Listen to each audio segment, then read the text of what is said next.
Soy Amparo Marroquín, soy directora de la Maestría en Gestión Estratégica de la Comunicación y este día me acompaña Javier Erro de la Universidad Pública de Navarra, un profesor muy querido que hace 20 años estuvo acá en el país y que ha regresado a compartir con nosotros su experticia. Entonces, bienvenido Javier, muchas gracias por acompañarnos y estar con nosotros hoy. Gracias por la invitación, estoy encantado de volver otra vez a este país y a la UCA. Usted ha venido, lo hemos invitado para que podamos reflexionar de tres ámbitos específicos y uno de ellos es la comunicación para el cambio social. Usted ha venido trabajando como periodista, como gestor de la comunicación en espacios públicos, con movimientos sociales. ¿Qué quiere decir eso de comunicación para el cambio social? ¿Cómo se come ese asunto? Comunicación para el cambio social. Es un tema complicado que no tiene respuestas sencillas ni tan siquiera certezas. En principio, comunicación para el cambio o para la transformación social, eso también depende de los autores y de las experiencias, se entiende como un paso de intentar superar los límites de una comunicación vinculada a la categoría de desarrollo. ¿Cuál es el problema, digamos, por qué tenemos que superar la categoría del desarrollo? Si, bueno, por ejemplo, en El Salvador todavía hay mucha gente que dice tenemos que hacer un proyecto de desarrollo, tenemos que trabajar, trabajamos por el desarrollo del país, digamos, a todo el mundo le parece bien. ¿Cuál es el problema de pensar en el desarrollo? Bueno, son distintos problemas y también a niveles distintos. Vamos a ver, sobre todo en este caso en España, pensar desde la categoría del desarrollo supone desde algunas perspectivas limitarse a reproducir los excesos de una modernidad ya agotada. Y por eso se plantea, igual que desde América Latina o desde otros lugares, intentar ir más allá, salir para que esa comunicación ya no esté viciada desde sus inicios. Esto claro que plantea problemas, porque ¿qué significa salir del desarrollo y qué supondría además salir del desarrollo? Pues suponiendo también que la gente quiera hacerlo.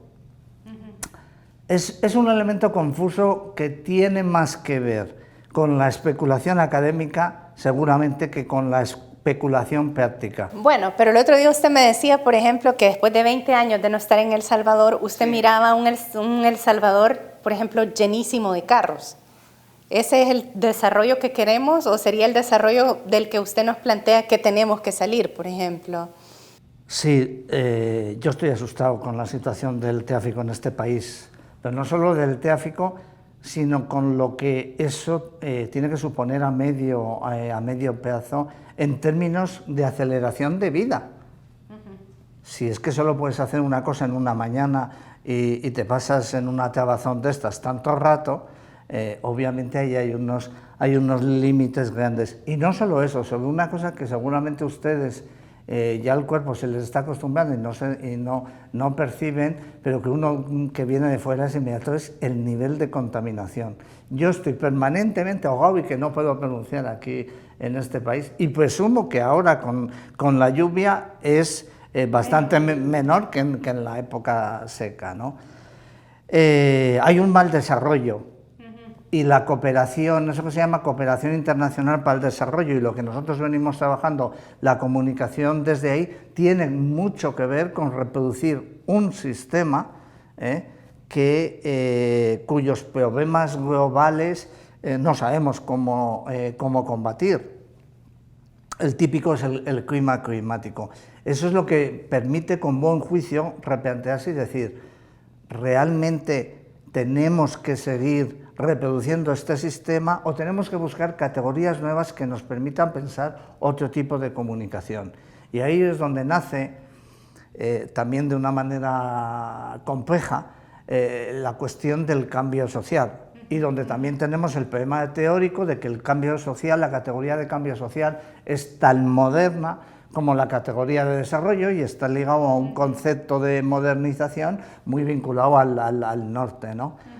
Bueno, como mínimo es un avance, sobre todo a la hora de pensar con mayor apertura. A la hora de las prácticas sociales, de los movimientos y de las organizaciones sociales, yo creo que desde el terreno buena parte de estas cuestiones se encauzan por sí mismas. ¿Qué tendría que pensar, digamos, un estudiante de comunicación o una persona que no ha estudiado comunicación, pero que hace comunicación, digamos, en su ONG o dentro de su comunidad, que es un gestor dentro de su comunidad o desde su municipio o en la parroquia, por ejemplo? ¿Qué es lo que tendría que pensar si quiere plantearse otro tipo de modelo de desarrollo que no contamine? ¿Cómo tendría que ser entonces el proceso comunicativo? ¿En qué tendríamos que fijarnos? Pues hace no muchos años hubiera soltado aquí un rollo auténtico, muy académico y muy estructurado. A estas alturas de la vida, yo creo que lo que hay que fijarse es en dónde está, y si es una parroquia o es una organización social, si está en Soyapango, en Soyapango, y si está en no sé qué calle de Soyapango, en esa calle de Soyapango, y preguntarse qué tipo de relaciones sociales está generando esta manera de estar asociado aquí y esta comunicación. ¿Qué tipo de relaciones sociales? Si son más competitivas, si son menos competitivas, si son más abiertas, si son más cerradas, si se dedican a cuidar la diversidad o a evitarla. Al final, intentando sintetizar y intentando ser práctico, yo creo que la clave está en la relacionalidad, el tipo de relaciones que se generan desde una institución. Esto vale para cualquier institución, porque todos estamos envueltos en un sistema global hipercompetitivo y además acelerado. ¿Qué tipo de relaciones sociales genera una institución también universitaria? ¿Por qué no?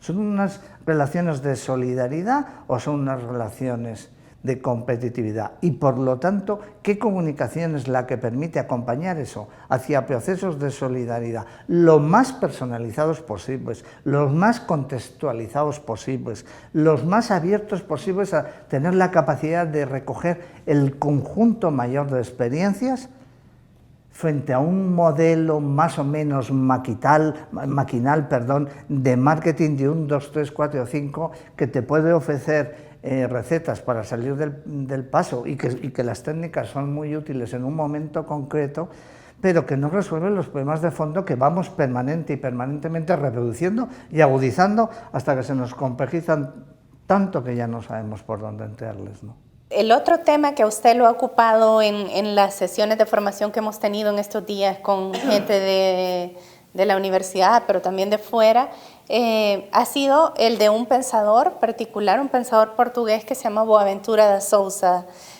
Usted en algunos momentos le he escuchado decir que Boaventura da Sousa de alguna manera encarna algunos elementos de esta comunicación para el cambio social. Boaventura da Sousa no es necesariamente muy conocido en algunos ámbitos en este país.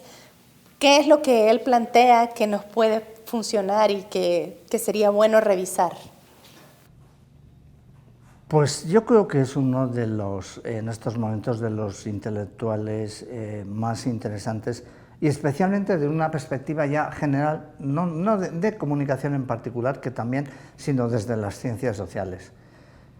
A ver, Santos es una persona particular porque nace en Europa, él es portugués, pero trabaja sobre todo en eso que llamamos países con perdón del sur, especialmente en América Latina. Bien. Es un tipo con una gran base teórica, es sociólogo, es economista, es jurista, pero él donde trabaja es sobre todo en la práctica. No es nada académico, quiero decir, en el mejor sentido del término, trabaja desde las experiencias sociales y ampliando multidisciplinarmente y con grandes equipos y dejando su trabajo ahí. Entonces, a mí me gustaría creer la hipótesis de que la obra de este hombre, que es muy completa, puede servir de puente para romper precisamente esos enquistamientos que hay entre desarrollo, no desarrollo, ese bloqueo tan académico de, además de interpretar la comunicación, encerrada en lo comunicativo. A mí me costó aprender en su día que para entender algo la comunicación se produce la paradoja de que tienes que salir de ella. Esto es como para querer a tu familia. Tienes que estar sin tenerla cerca un tiempo, luego la adoras, ¿no? Pues se produce la paradoja de que para entender la comunicación tienes que salir del comunicacionismo disciplinar en que se nos ha enseñado. Tienes que salir a la sociología, a la antropología, a los estudios culturales, tienes que salir a la economía y entonces empiezas a entender el peso transversal e indisciplinario de la comunicación y a la vez a decir, esto no soluciona todo, señores y señoras, esto tiene un gran poder como tiene otras muchas cosas, ¿no? Entonces, en ese sentido, yo creo que Santos lo que nos ofrece, aparte de recuperar eso que se llaman las epistemologías del sur, que es todo ese conjunto de saberes, y digo saberes porque lo distingue de conocimientos, todo ese conjunto de saberes y experiencias que han sido excluidas o minusvaloradas por los conocimientos y el concepto de ciencia occidental, en este caso de la sociología, de las ciencias sociales occidentales, como las llama él. Entonces, recuperar todo ese conjunto de experiencias, pero sin mitificarlas como unas experiencias más, que hay que ayudarles, una especie de discriminación positiva porque han estado ahí castigadas, no porque sean superiores a las demás. Y además recuperarlas no para producir una epistemología superior, una cosmovisión superior, la del sur frente al norte, no, para construir una ecología de saberes, llamando así con total urgencia y diciendo, señores y señoras, el cambio climático, la situación que tenemos, o nos ayudamos todos, de la biodiversidad cultural como de la social, o a ver qué pasa aquí, porque todos necesitamos todas las experiencias para construir una caja de herramientas enorme y no podemos prescindir de nadie. Es decir, por eso el concepto de ecología de saberes es para mí, en ese sentido que propone él, tan importante. Y además hacerlo saliendo de la academia, saliendo de la universidad, encontrarse con esas experiencias que no están catalogadas como científicas, ¿verdad?, pero que están produciendo relaciones sociales distintas.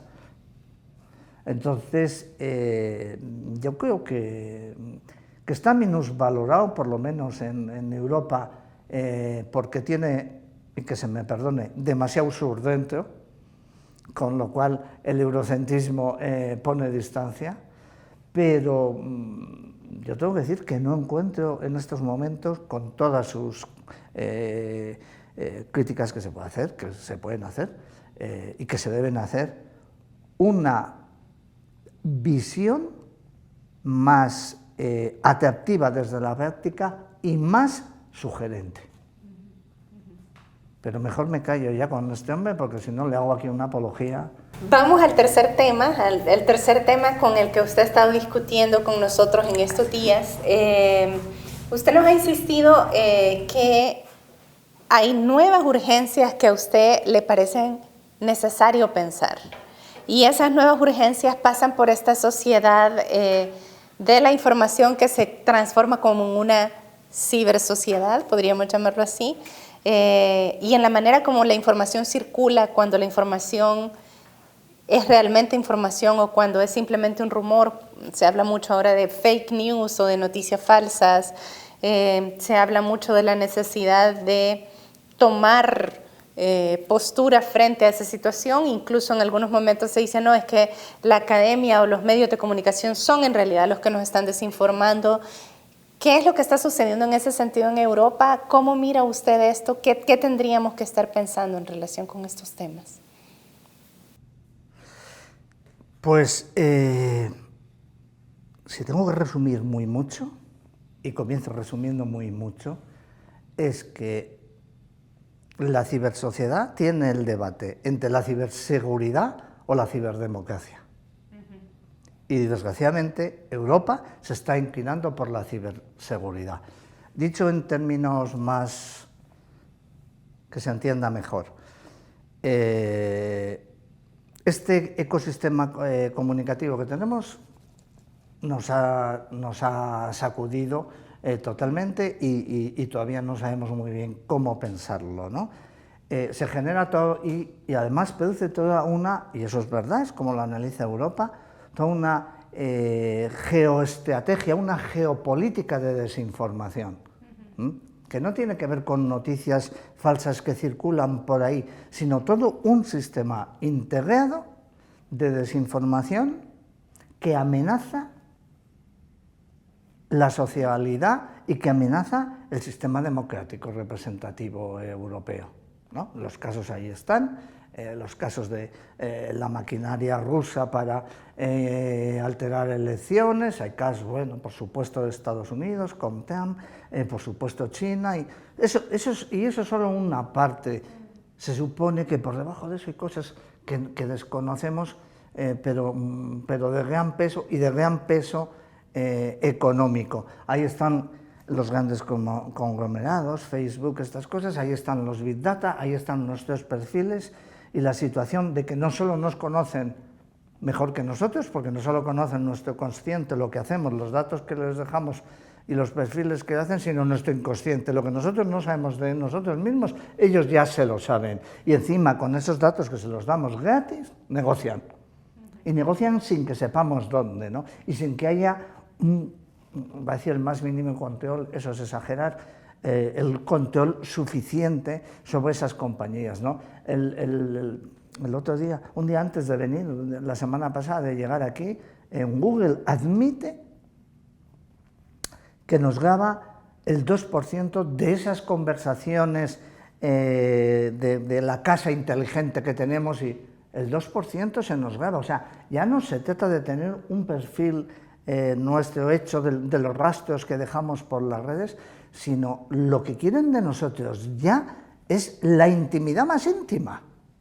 A mí esto me pone los pelos paraditos, esto a mí, la intimidad más íntima, lo que no sabemos más que nosotros y con nuestra gente de total intimidad y afectividad, lo que no se lo cuentas ni a los amigos ni a los vecinos, ellos ya lo tienen. Entonces, la pregunta es, ¿qué les queda por saber de nosotros si ya tienen eso, ¿no? Entonces, ¿cómo reacciona Europa frente a esto? Pues con mucho miedo. Europa está asustada y lleva 3 años en que se ha asustado con esto, pero desde una perspectiva de seguridad y electoral. Y además desde la geopolítica y desde la hegemonía. Hay un miedo atroz al poder de Rusia, ¿verdad? Y a todo lo que son las antiguas repúblicas satélites de la antigua URSS, y que el poder de Putin, el poder económico sobre todo y el poder político vaya teniendo una influencia fuerte sobre Europa, y que esto a través de todo el sistema de desinformación permita que en cualquier momento, en cualquier país europeo, pueda ganar las elecciones un señor o unas señoras que no tenga ninguna trayectoria política, que tenga más o menos mediática y que sea apoyada, ¿no?, de estas personas, ¿sí? Entonces, esto asusta tanto que se empieza a sacar normativas, se empieza a trabajar, es un inicio, Europa es pionera, pero con la obsesión de controlar el sistema electoral y de controlar los enemigos externos, es decir, la geopolítica de países, y los enemigos internos, que puede ser el terrorismo, de una manera absolutamente ambigua, con lo cual el margen para ser terrorista pues cada vez es más amplio y a uno le da más miedo, y con posibilidades de ir cerrando, y esto está sucediendo en la libertad de expresión. Digamos, voy a tratar de resumirlo, pero de alguna manera es una batalla entre qué es lo que nuestras sociedades necesitan más: mayor nivel de seguridad, lo cual implica mayor nivel de control, mayor nivel de acceder a nuestra vida privada, o necesitamos procesos democráticos con libertad de expresión y los valores que conocemos que vienen asociados con la democracia. En esa batalla, en el caso de Europa, lo que usted ve es que está ganando la seguridad. Es decir, nos importa menos la libertad de expresión, estamos dispuestos a ponerla, a guardarla en un cajón o a decir, bueno, no vamos a tener libertad de expresión, no vamos a tener derecho a la intimidad, pero vamos a tener seguridad. Y parecería que ese es un poco el rumbo que va tomando de pronto también en nuestros países en América Latina. Bueno, usted sigue un poco esto, no sé cómo lo mira, pero parecería que de alguna manera no es una cuestión europea, sino es una cuestión finalmente global. Sí, ha habido, no sé cuándo, no sé dónde ha estado el punto de inflexión y se lo ha habido de una manera así muy, que se pueda distinguir bien, pero en el último decenio hemos pasado de luchar por profundizar y radicalizar la democracia con los movimientos emergentes a todo lo contrario. El debate en estos momentos es más o menos democracia. Decíamos que la solución estaba en más democracia, ¿verdad? Participación, todo eso, ¿verdad? Acercar, mejorar la representación, acercar... Bien, pues ahora, con el mensaje del miedo, lo cierto es que todo lo contrario, y no nos tenemos que engañar en esto, o se da un giro, o se trabaja muy bien esto, desde la comunicación, desde los profesionales o desde la academia, o la gente va a pedir seguridad, porque ya la está pidiendo seguridad. Es muchísimo más fácil meter el miedo en el cuerpo social, que meter la confianza. La confianza cuesta mucho construirla y destruirla poquito. Definitivamente, quizá como para ir cerrando, pero no cerrar con esta sensación de desasosiego, de... ¿Hay fisuras en un sistema como este? ¿Dónde ve usted las posibilidades justamente de seguir construyendo una comunicación para el cambio social y de seguir militando por los derechos humanos, por los movimientos sociales y por la posibilidad de una sociedad más inclusiva, más incluyente, más solidaria? Pues yo creo que hay más posibilidades que nunca, lo digo, pero tenemos que pensar el momento desde el pensamiento paradójico, tenemos que pensarlo desde las paradojas. Si se intenta cerrar este sistema es porque se sabe que el poder de las redes sociales es enorme. Y por eso, como da tanto miedo, el caso de Julian Assange, entonces se cierra en lo básico. La cuestión es cómo se articula y se trabaja todo eso. Pero claro que sí, desde la propia estructura de lo que está haciendo la Unión Europea no puede sacar un discurso casi autoritario sobre esto, y saca un discurso muy abierto y reconoce que esto no se resuelve sin la participación de la sociedad civil, de los profesionales. El problema es, y hace un buen discurso y un buen análisis, yo participo de buena parte de ese discurso. La cuestión es que luego, en la práctica, es donde está el riesgo de que se derive solo hacia eso. ¿De qué va a depender que eso nos suceda? De nosotros. Para empezar tenemos que pensar de otra manera esto en las facultades, y como profesionales de la comunicación tenemos que empezar a verlo de otra manera, ¿no? Y si actuamos por ahí, si vamos cambiando cosas, yo creo que las posibilidades son grandísimas, y hay muchos movimientos y líneas de trabajo y de investigación, y se están haciendo. Por supuesto no son hegemónicas y no serán en mucho tiempo, pero yo no soy nada determinista, pero ahí está el cambio social, el cambio climático, ahí está lo de la chica esta, que por cierto acaba de estar en el Parlamento Europeo y donde por supuesto ha habido parlamentarios que han intentado ridiculizarla, pero ahí está este movimiento y movimientos que surgen cada día. Todos sabemos que estos problemas son tan complicados que no tienen soluciones fáciles y los tenemos que hacer entre todos. Ecología de saberes. Yo me imagino,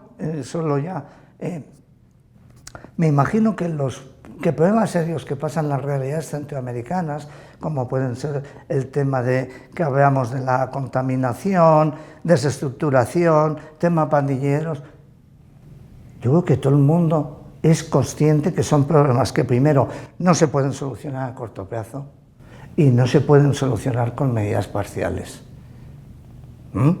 Requieren la participación de todos los sectores y acuerdos, y trabajar poco a poco y planificar por procesos y decir, pues de aquí a 10 años igual, ¿verdad? Pues esto es igual. No vamos a resolver los problemas de la ciberseguridad. ¿Por qué? Pues porque las redes permiten lo que permiten y permiten con pocos recursos hacer cosas tremendas. Con lo cual la propia Unión Europea es consciente de eso. La cuestión es que todos estamos asustados y la primera la Unión Europea y dice, a ver cómo hacemos esto sin que tengamos que cambiar este sistema neoliberal y sin que esto se nos reestructure mucho. Pero tendremos que reestructurar y tendremos que repartir si queremos sobrevivir como sociedad, ¿no? Pues sí.